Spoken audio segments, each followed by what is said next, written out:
nossa, parece que o cara tava 100 por hora na rodovia, mãe. Eu falei, a hora que a senhora pisar na rua, qualquer coisa que acontecer, o Uber tá 100 por hora. A vida tá acelerada. Então você tem que estar preparado, né? Porque assim, a gente está aqui numa boa, mas tudo pode acontecer. A gente precisa estar preparado. Pode vir uma pessoa aqui e falar, pô, o que esses caras aqui estão fazendo? Então a gente precisa estar preparado para saber falar, saber se portar, ser educado, ser gentil. É igual o Sun Tzu fala na Arte da Guerra, né? Não pensa que o inimigo não vem, ele sempre vem. Pelo contrário, o inimigo ele está a todo momento. Ele está à espreita para te pegar, para me pegar, e é por isso que a gente precisa ter os princípios de Deus. Se a gente tiver com os princípios de Deus no coração, a chance nossa de ser bem-sucedido é muito maior. Não, mas é o que eu digo assim, quando a gente fala um inimigo no sentido espiritual, o Sun Tzu fala no sentido metafórico. O inimigo é uma adversidade, alguma coisa. Sim. Quando a filosofia e a teologia acabam convergindo, né? É isso. Não tem muito o que falar, é isso. Tem mais situações com artistas que chamaram a atenção? Muitas. Quais que você lembra assim? Muitas. Jota Quest. Como foi? No início da carreira deles, eles chamavam J Quest. J Quest, é verdade. J Quest. Eles estavam aqui em Barretos, e eu era muito conhecida. Aí eu fui apresentado, vieram apresentar o Rogério Flauzino para mim. Ó, esse aqui é o Fernando, né? Eu tava lá no Rancho Fênix. Dizem que ele é muito legal, né? Muito. É um cara coração, um cara bacana. E é um cara que eu me assemelho bastante com o nosso período. Por exemplo, o Luciano Huck, eu não consegui entrevistar ele. Mas o Luciano Huck, a gente tem uma história muito parecida, porque quando ele começou lá em São Paulo, ele começou a promover festas no Cabral, no Guarujá. E eu comecei a promover festas aqui. Eu fui promoter também, fiz muitas festas. Teve uma casa noturna também, né? Teve uma casa noturna. Foi o Miguel Falabella? Não, ele teve o Miguel, tipo, assessorava, era um investidor. Fábrica 5? Fábrica 5. Fábrica 5. E tinha o Cabral no Guarujá, eu ia muito pra lá. Então, assim, eu promovi muita noite, fiz muitas festas aqui, muitas festas. Caribbean, Zoubar, Bloom, Café Cancún, que era aqui do lado, eu fiz muita festa. Jô Soares, você conheceu? Não. Marília Gabriela? Não. Marília Gabriela, não. Pessoal de apresentação, você não teve nenhum assim, que você teve mais contato? Olha, eu preciso lembrar um Banda de rock quais que vocês lembram? Você lembra assim, fora do Charlie Brown? Detonautas. Eu fiz uma entrevista muito legal com o pessoal. Cara, são tantas, cara. Skank você teve passagem? Skank, Samuel Rosa, teve um evento aqui no... Dizem que outro cara coração demais, né? No Centro Regional, bacana.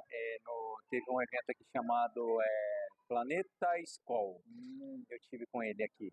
O Raimundos no auge você teve contato? Não. Raimundos não. Eu tô tentando lembrar aqui uma banda de rock que fez muito sucesso. O Roupa Nova você deve Japinha, esse pessoal. CPM 22. CPM 22. Foi muito legal. Fiz lá no Bacana Restaurante. Eu tinha um quadro no Bacana Restaurante que eu recebia os artistas lá. Nossa, que legal. E eu também fiz muitas entrevistas aqui, mas eu entrevistava os empresários aqui no Espaço Café, muitos cafés da cidade. E eu fiz uma entrevista muito legal com o Adriano Moraes, que foi um dos maiores nomes do rodeio brasileiro no auge. Cara, foi muito legal, porque eu também fui apresentado assim para ele, né? E aí eu marquei lá um jantar. Cara, eu fiquei impressionado, porque o Adriano Moraes, o peão, ele tem uma mão mais forte que a outra, onde que ele segura, né? Sim. A mão esquerda dele era uma mão normal, você olhava assim, mas o braço direito dele, cara, parecia que o braço direito dele era 3 vezes maior. Mano, assim, incrível, ele era muito forte. Sem contar, ele trouxe o cinturão dele, cara, que ele ganhou os campeonatos mundiais, Rubi, Esmeralda, Cravejado. Muito, muito, muito, muito, muito bacana. E aí eu queria aproveitar aqui e falar de 2 pessoas que me ajudaram muito nesse período. O primeiro de todos, eu liguei para ele esse Natal, dia 24, falei, poxa, que saudade de você. Nadim Curi, talvez você já deve ter ouvido falar dele. A gente vai inserir fotos aqui. Hoje ele é o provedor da Santa Casa. Na época, quando eu comecei, ele era o presidente do Monte Líbano. Nadim Curi e Paulo Voltarelli fizeram os principais eventos do Monte Líbano. Eles revolucionaram o Monte Líbano. Hoje o Monte Líbano tem um status aí gigante, mas Nadim Curi e Paulo Voltarelli foram os 2 caras que projetaram o Monte Líbano. Nadim Curi e Paulo Voltarelli para o Brasil. E naquele período eles começaram a fazer os principais carnavais. trazer os principais artistas. Eu entrevistei muitos artistas lá. E o Nadim Cury, eu me lembro como se fosse hoje, que tem um sofazinho ainda lá na sede. E eu cheguei lá e sentei. E eu não era conhecido, ninguém sabia quem eu era. E eu esperei um bom tempo para ele me atender. Mas ele me atendeu.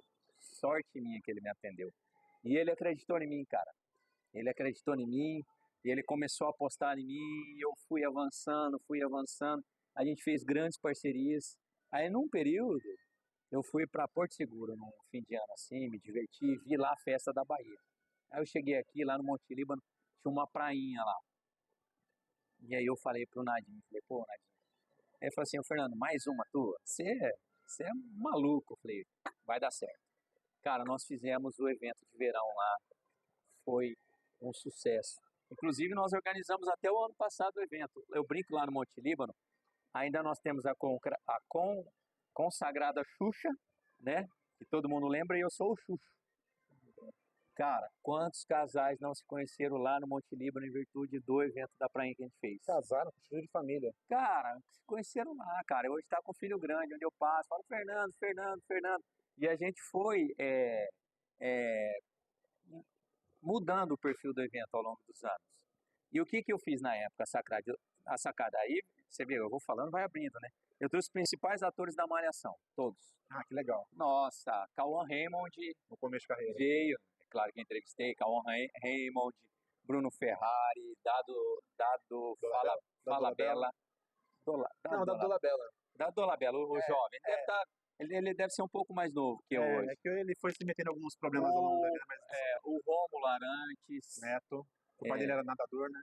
Não é Rômulo Arantes, perdão. Rômulo é um menino, não, é outro, é o Rômulo. Certo. Ele foi o ator da Globo no ano, era um menino. E esses atores da Malhação, eu lembro que eles falavam que eles faziam muito baile de debutante. Deve ter tido por aqui também. Sim. No mínimo. Sim, então, você imagina, naquela época, você trazia um desse que estava estourado na Malhação que não virava o clube. Cara, a gente... E numa época pré-internet. Tudo era TV, né? A linguagem bombava, era fila no clube, fila para tudo. Era uma loucura. Então a gente fazia lá no Monte Líbano, era o esporte, mas no período da tarde eu copiei e colei pro Monte Líbano. Tinha um cara que era o máximo, era o professor Schmidt. Talvez você já tenha ouvido falar nele. E ele também era o cara que dominava todas essas coreografias da Bahia. Então eu trouxe o professor Schmidt. Tinha uma academia aqui que era a Moving, que era a top da top. Então eu trouxe os professores da Moving para fazer um aulão para a galera. E no final da tarde eu sempre trazia um grupo de samba, pagode, axé. Meu amigo do céu, que aventura! E aí o que acontece? O professor Schmidt começou a chegar no Monte Líbano com a mulher dele, a Vanessa, namorada dele na época. E aí um belo dia ele levou a Cássia com ele lá, né? Aí eu cheguei no Schmidt e falei, Schmidt, quem é essa moça aí, a Cássia, né? Ah, é minha cunhada. Você precisa apresentar ela pra mim, né? Mas muito séria, né? Uma moça muito séria, de família e tal. Eu vou investir a Cássia, né? Aí, cara, conheci a Cássia e me interessei por ela, mas naquele período a gente gostava de namorar várias, né? E é uma coisa que eu não desejo pra ninguém. Esse não é um caminho pra ninguém. Também penso isso. Namorar várias. Hoje você precisa ser um cara E é superficial, né? decente, muito superficial. E aí a gente teve lá um rolinho na época tal, e ela tinha os rolinhos dela, tinha meus rolinhos. Mas depois de alguns anos, eu já cansado dessa noite, né, de muita festa, ir pra lá, pra cá, eu firmei com a Cássia e casei com a Cássia, rapaz. Conheci ela lá no Monte Líbano. E dali alguns anos, o Enzo, meu filho, estava no verão, a Valentina estava no verão, né, e foi muito, muito bacana. E uma outra pessoa, né, dessas famosas, né, da época que eu comecei junto, e foi muito legal porque a gente viveu muitas aventuras, o Paulo Emílio, que é o cara que comanda o rodeio. Nossa, esse cara era muito empreendedor.